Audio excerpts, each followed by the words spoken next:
हम गृहस्थ में रहकर भगवान को पा सकते हैं? गृहस्थ में रह के भगवान को पाना कठिन है, लेकिन असंभव नहीं है। अगर अभ्यास करे तो कुछ लोगों ने गृहस्थ में रह के भगवान को पाया है, लेकिन कठिन बहुत है। इसलिए कि नंबर एक, हमारे पास टाइम कम हो जाता है, फैमिली के विषय में अपनी ड्यूटी करनी पड़ती है।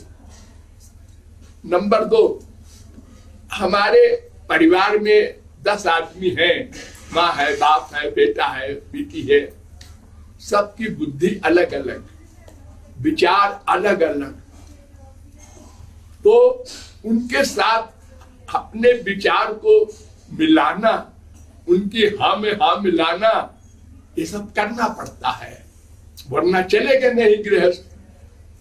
तो ये डिस्टर्बेंस है। हम जिस साधना में आगे बढ़ना चाहते हैं, हमको एक एकाग्रता चाहिए, और ये सब गड़बड़ करते हैं, और आजकल बहुत गड़बड़ करते हैं। क्यों?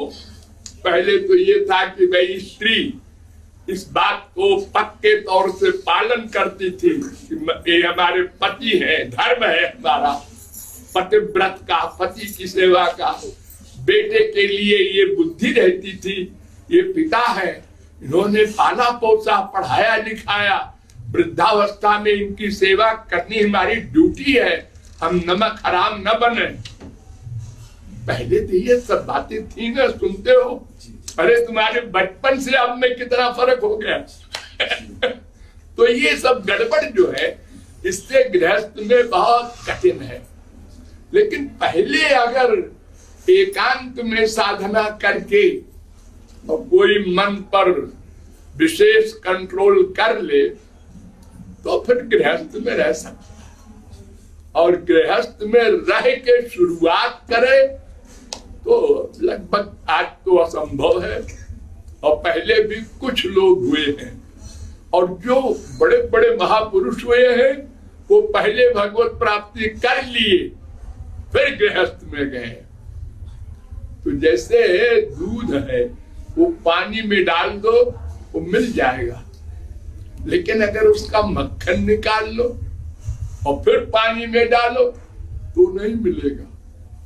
जब मन को कंट्रोल कर लेते हैं साधना करके, भगवान में मन लगा के, तो फिर गृहस्थ हो प्रहस्थ हो सब आराम से कर लेंगे। हो सहनशीलता भी हो जाती है। और कोई बेटा मर गया, ठीक है जलाओ, हंसते हुए ये हो गया, ठीक है ऐसा करो, यूं करता है वो प्रहलाद, वो महापुरुष। और अभी तो मरा नहीं, खाली टाइफाइड हो गया है बेटे को। अरे डॉक्टर बुलाओ, कौन? ये डॉक्टर गलत है, वो बुलाओ। अरे 4 डॉक्टर। तो क्या वो करेगा साधना? महाराज एक अंतिम ये इतने सारे जो संत महात्मा इसमें हैं, आते हैं, सभी अपने को कहते हैं कि हम भगवान हैं। ये बात कहाँ तक सही है? ये यहाँ तक सही है, जैसे कोई एक व्यक्ति कहे कि हमने पानी से घी निकाला है, हमने बालू से तेल निकाला है, ऐसे अगर कोई कहे वो कितना सही है? ऐसे ही ये सब गप नहीं, गलत है।